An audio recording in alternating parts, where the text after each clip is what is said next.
What's going on, everybody? Hope you're having a great day today. My name is John Willis, and welcome to FreeSpace Now. Hope you've been enjoying the podcast that we've been putting on for this past week and a half or so. Wanted to hop on here today. Wasn't really actually planning on doing one today, but I had a free moment, and I wanted to get something put out there for you because there's nothing better in this world than more content. So, a lot of crazy stuff going on in the world. You have the Ukraine Russia incident, you have the Canada going full blown Nazi Germany incident going on. You have the Obama Gate, Hillary Gate incident going on. A lot of stuff that's happening in the world. And I don't want to talk about any of that. Sound good? Yeah.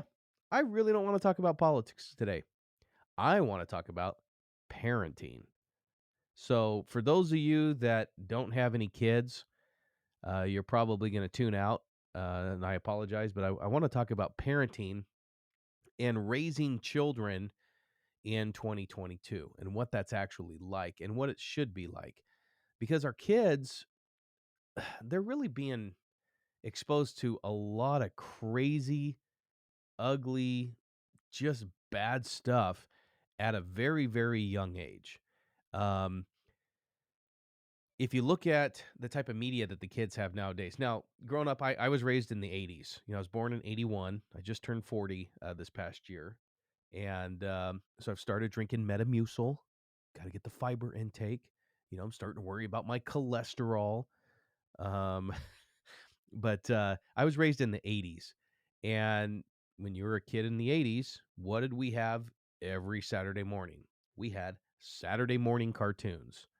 And so growing up, we had cartoons like Ninja Turtles, G.I. Joe, Transformers. We had Pee Wee's Playhouse before he turned all perverted. Um, Yet there's a lot of great shows that kids would watch. And they always had these wholesome messages. Like if you watch He-Man, for instance, or G.I. Joe, there was always this public service announcement at the end of every episode.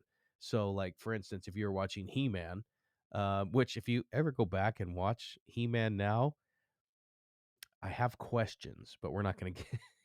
I have questions about Adam from Eternia, but we're not going to get into that right now. But if you watch those episodes, there was always this public service announcement like, "Hey, kids, in this episode, He-Man talked to a stranger. And what we need to know is you're never supposed to talk to strangers." So there was always that public service announcement at the end of everything. So there was always this moral message. Kids don't have that nowadays. They really don't. One of the top kid shows right now is Blippi. My kids watch Blippi. In fact, my son Jackson dresses as Blippi. He got a Blippi costume with the orange hat, orange glasses, orange suspenders. Um, it's a good show. I mean, Blippi is he's an interesting character, and there's definitely some adult humor that he throws into a show. Like he'll quote certain movies that someone of my age would be like, I see what he did there.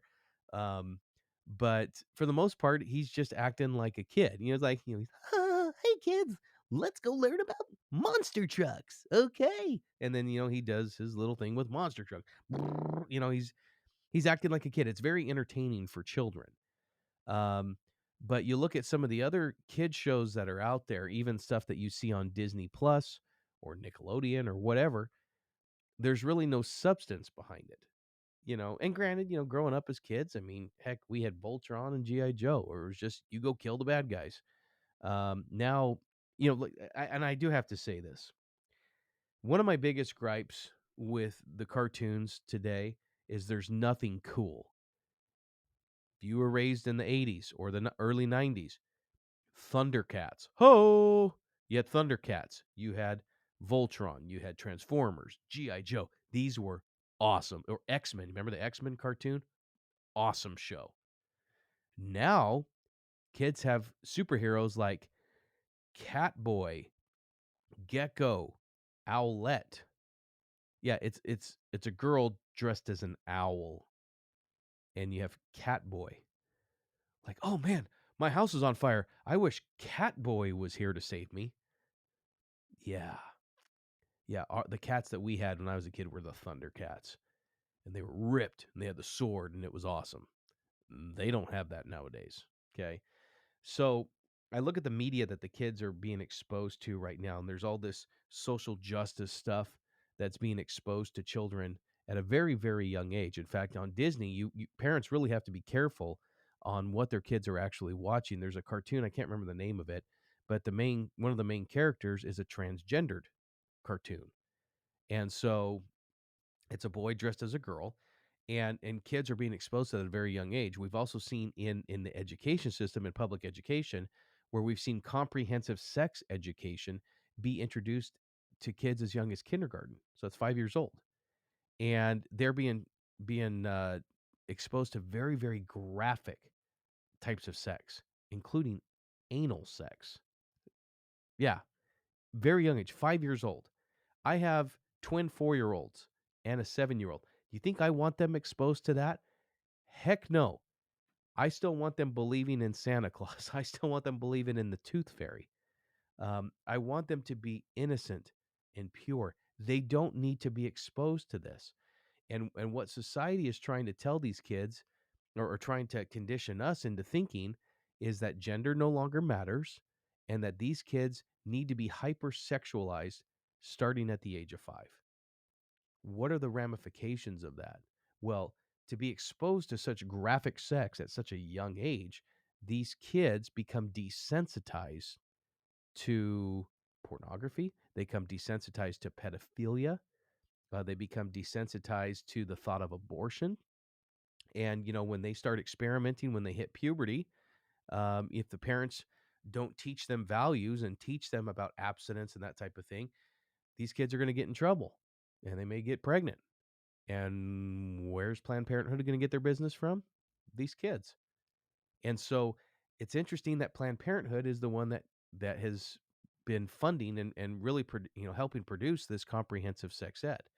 And so as parents, we have to be on guard. And we actually have to step up and actually do our job as parents to teach our kids proper values, what's right and what's wrong, not what's convenient and what's socially acceptable. No, there is a difference between right and wrong. And we have to remember that we are responsible for our kids' memories. So, our kids' upbringing, everything that they're exposed to at a very young age, it's all down to the parents on what those kids are seeing. So, if you are constantly watching rated R movies, for instance, you have graphic graphic sex movies on TV. If you're watching pornography out in the open and your kids see that, what is being what's being instilled in their mind as what's normal? What are they interpreting all this as? You may think it's innocent, for them to hear an F bomb, hear an F word here and there, but they're internalizing it. They're learning. Man, their brains are molding. They're forming, and that happens until they're in their early 20s. People forget that your brain continues to grow and to learn and to mold, in a sense, until you're in your 20s. And so what you are putting into that, what type of media that you're allowing your kids to see, is actually helping shape who they're going to become. Have you ever thought about it that way? That's one of the reasons why here at FreeSpace, we wanted to take a little bit harder of a stance on the type of posts that people will do, with regards to language and sexual explicit type of posts. We don't allow any of that stuff here because you don't know who's actually on here. You don't know, seeing little eyes or little ears that may be beyond this, because parents, we can't watch our kids 24/7. We can't hover over them. And if kids get onto free space or TikTok or whatever, they're going to be exposed to this. Speaking of TikTok, do you know that 1 out of every 5 posts on TikTok is sexual in nature? Don't believe me? Go on TikTok. Yeah, it's sexual in nature. And do you realize that TikTok, the median age of TikTok users is 14 years old? So you have these young teenagers that are being exposed to it at a very, very young age. And China, when they developed TikTok, because it's a Chinese platform, they knew exactly what they were doing. TikTok is specifically designed to be addictive. And that's why the average user is on TikTok for an hour and a half a day. Twitter, it's only 20 minutes because Twitter's boring. especially when Trump's no longer on there to fuel a lot of the conversation on that platform. But TikTok is specifically designed to keep you on there. And the way their algorithms are designed is to keep you on there longer. And you just keep going through next video after next video after next video. Um, and so when you have kids that are exposed to this, they become an easy target for traffickers, for pedophiles. And so these kids are being groomed on social media platforms. My kids will not be allowed to have a social media account. I'm just not going to allow it. I mean, they're really young right now, but even on FreeSpace, I don't want them having a FreeSpace account. There's a reason why FreeSpace is for 18 and older, but you never know who's going to be on there. We want our kids to be protected.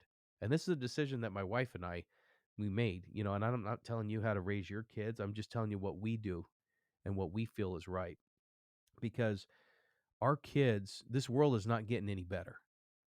And what they're being exposed to on a daily basis is just flat out evil.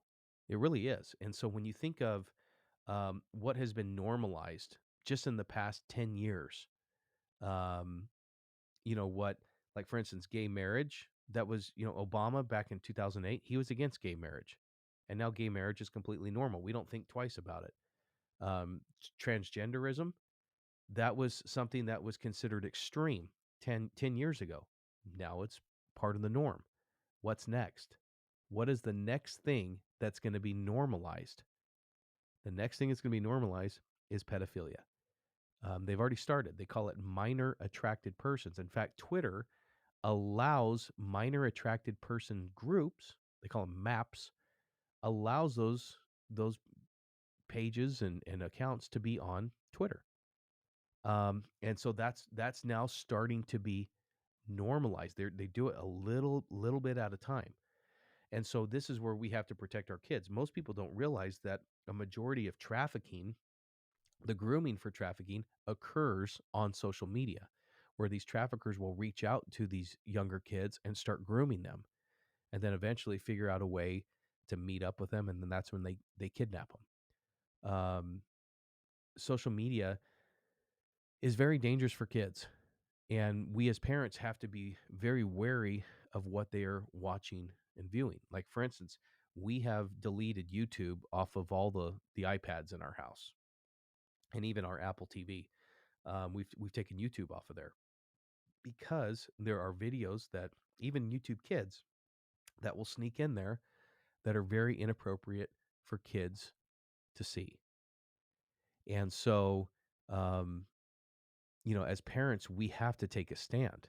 And even though it may limit our entertainment, if you're the type that loves horror movies or action movies, rated R type stuff, you have to put blockers in place. You have to protect your kids because they have to have some sort of innocence. They have to have a strong foundation, like a value foundation, or else they're not going to make it.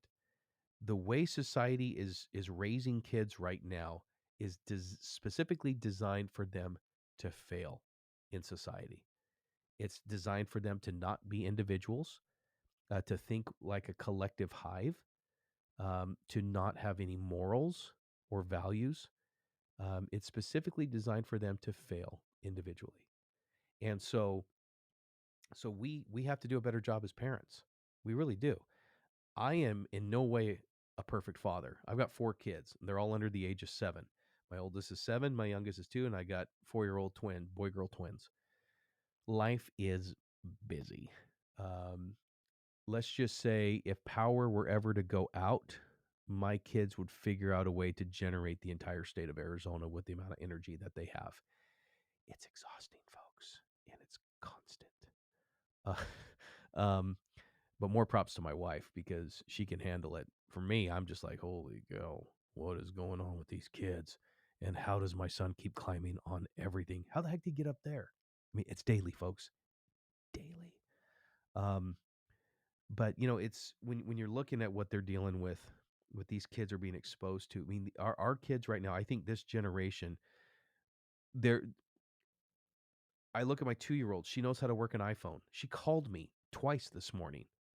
She could barely talk. I mean, she says words, but like she's just barely learning her, figuring out her language, but she knows how to call me on an iPhone. She knows how to bring up different apps on an iPhone. My 7-year-old daughter is learning how to code in school, which I think is awesome. I don't know how to code. I'm CEO of a tech company. I don't know how to code.